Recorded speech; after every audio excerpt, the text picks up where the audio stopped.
So Sony now wants a scan of your face or your government ID. And this is before they'll let you talk to any of your friends on PlayStation Network. Not to play the games, of course, but just to use voice chat, party up, and send messages. Verify or you go mute. They'll tell you it's safe, it's deleted. Don't worry. And maybe it is. But here's the bigger question that I think needs to be answered. When did handing over your face or your ID become the price of using something that you already paid for? Because this is where online gaming's heading, and I don't think enough people are genuinely talking about this. So to give you a quick rundown of what's actually happening, I'll just read the bullet points out that I've prepared for myself for this video.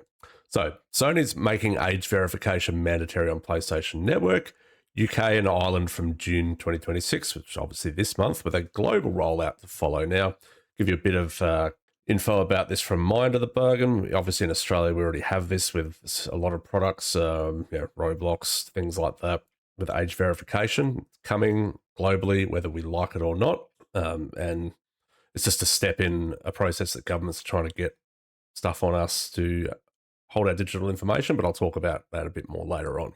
If an adult account doesn't verify, it loses voice chat, text messages, party broadcasting, and certain in-game comms. And what you don't lose, of course, is playing games, trophies, the PlayStation Store. So you can still play, you just cannot communicate with anybody else, in your friend group or anything like that at all. And obviously, you just verify with a mobile number, a government ID, or a facial scan. So the face scan estimates your age from the photo, and this is handled by a third-party firm called Yoti, which will become a bit more relevant later on in the video. This already happens here in Australia. I've had to do it for my kids' Roblox, which is obviously an unfortunate thing. But it's unfortunately, this is the direction that online gaming seems to be going these days. And with the fact that we're getting less physical copies for things, just look at the GTA 6 release where you can't even get a physical copy inside a gaming case. Well, we all know where this is headed long term. So a few things I just want to touch on and address a couple of facts so you can have an understanding of why they do it. This is from the PlayStation website. So obviously, age verification is a process that helps check whether you're old enough. We understand that. Why am I being asked to verify my age? Well, this is the key thing here, in line with local law and regulation. So if you're not familiar with a lot of UK politics, especially, and obviously we had a bit of it over here as well in Australia, there's been a big push by the Kirsten. I don't want to go too far into this. This isn't really the point of this video, but there was a little bit big push for digital IDs, and the people obviously rejected it. They don't want digital ID because it's too controlling. Essentially, it's what China does to get their social credit score. The issue with that is, so it was rejected, so now the UK government's changing all these laws for things like, underage people going on social media. They've already done it here in Australia. And, we'll touch on that in a minute, why they say they're doing it. But there's a lot of pushback on it because people are basically of the opinion that, well, this is the back door to enter with digital ID. And essentially it could be. So just one other thing to cover off is what is Yoti? Yoti is a secure age verification service provider. Their age verification is used in industries including gaming, social media, and age-restricted e-commerce. And as I understand it, they do the same thing for Xbox. So why are they doing it? Now, like I just mentioned, so this isn't Sony's actual choice. This is the UK Online Safety Act of 2023, and this hit enforcement in July last year, 2025. So platforms with chat user content have to bring in age assurance, and Ofcom's enforcing it. So the stated goal of this is to keep kids out of unmoderated adult comms, and that's fine. I understand that, and you'll find a lot of parents are actually genuinely supportive of this. I do think parents should monitor their children's internet activity, but I also understand some of the concerns about, well, you can't always control them 24/7, especially older teens. So look, I get that. I'm not going to get into a parenting debate on whether that's the right attitude to have, whether you should monitor your kids more closely or anything like that. I think it's up to the individual families, and every situation is different. But they're at least leaving games, trophies, and the store untouched. So they haven't locked the entire console, so it's just the comms layer that's being locked at this stage. So this is in line with the law. You might have seen the announcement from, I think, the UK government saying that they would try to imprison tech CEOs for up to 5 years if they refuse to comply with this. Now, on a broader political comment. Again, not the point of this video, but a lot of the assumption is that's directly targeting Elon Musk and his refusal to kowtow to the UK government in regards to censoring certain things on X. So this is, again, potentially another way around to ensure that there's more censorship around what the government approves people of saying and whatnot. So maybe it's a bit tinfoil hat conspiracy. I don't know. Maybe this is just the way the world's going.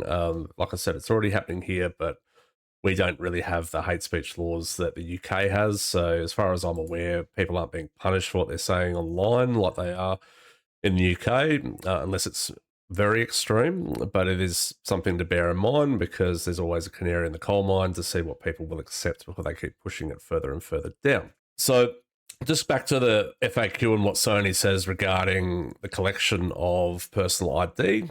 Sony says Yoti deletes the facial scan geometry as soon as it's done, and PlayStation only ever gets a yes or a no. So apparently they never see or store your face. So according to them, your face isn't sitting in a database. So it would be wrong to try and imply that they're holding onto your ID or information and, essentially providing it to third party, like things like Facebook does. So we know that the biggest business model for Facebook and social media sites is selling your private information, not just advertising.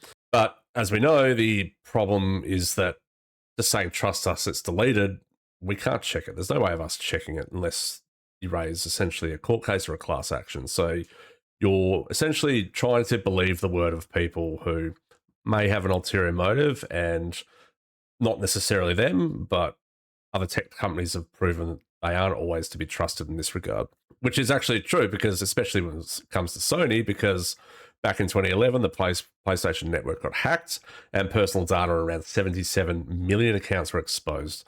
So names, addresses, emails, passwords. PSN down for nearly a month, and this is one of the biggest breaches in history for them. So this is why PlayStation basically saying, just trust us, bro, isn't really going to work.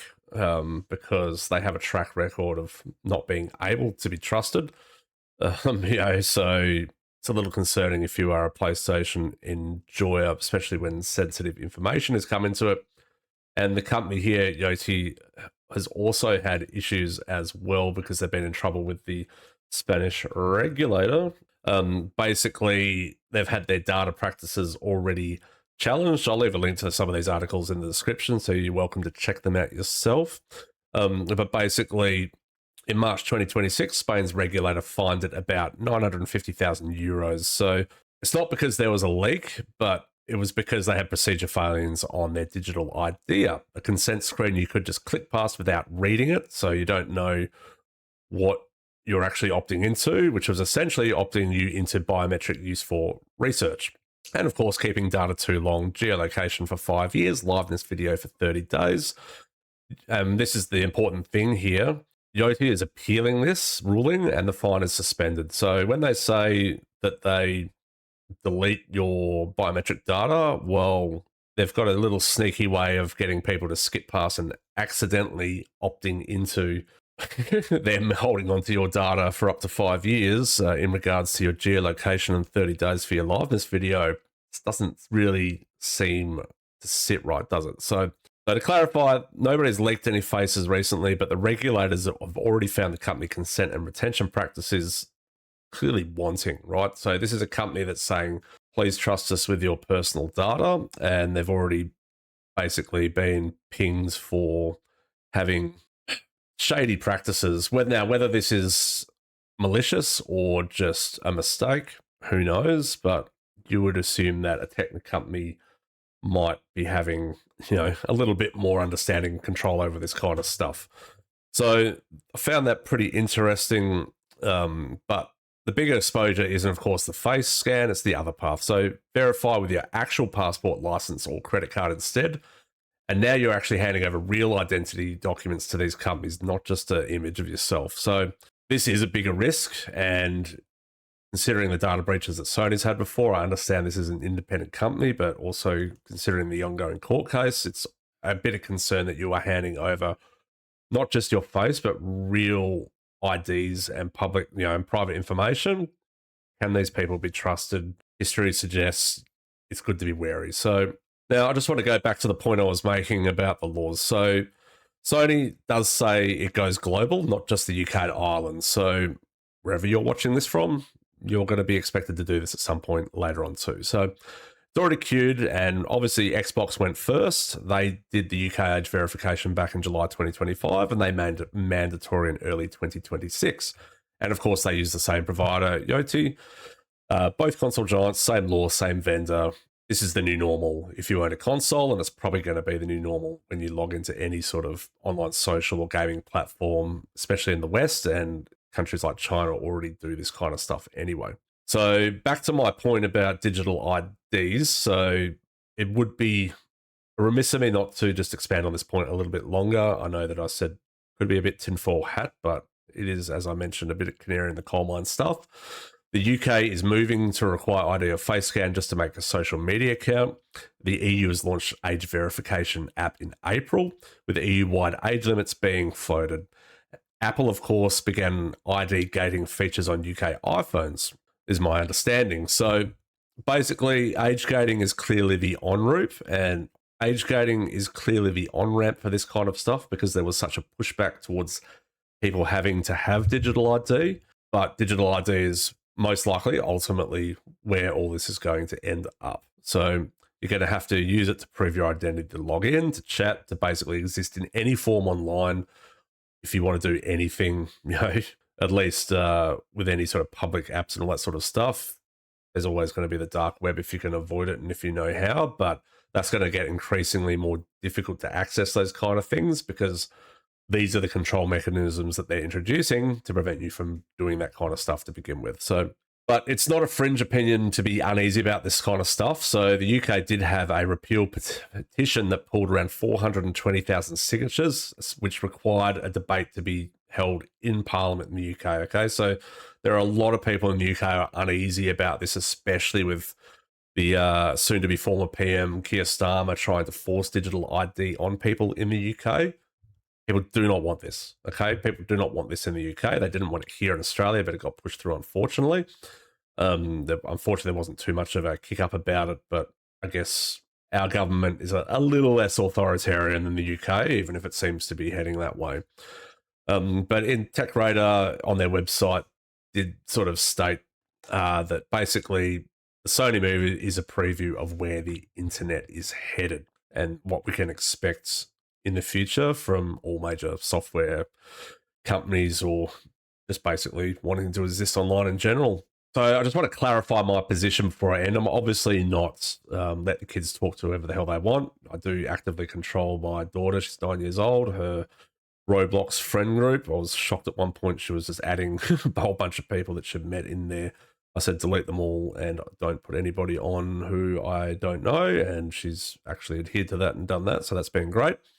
I understand that's not feasible for all parents, but the government regulation being a nanny for you isn't really an excuse for you to be lazy and not involve yourself in your kids' online activity. Now, I do understand kids can be sneaky, so it's not an attack on people, but it is really important to make sure you're involved and you understand. And there are a lot of parental controls that you can do these days to prevent kids from, just talking to anybody online like it was open slather, even 5 years ago. So I think some of the controls can be helpful in some ways, but it doesn't make up for not being involved in your kids' online activity, or at least having a conversation with them about staying safe online, because it kind of feels like that conversation doesn't get held enough, or at least maybe some parents don't pay enough attention to it. Like I said, it's not an attack on parents, but it's happening enough that we can't just rely on the government.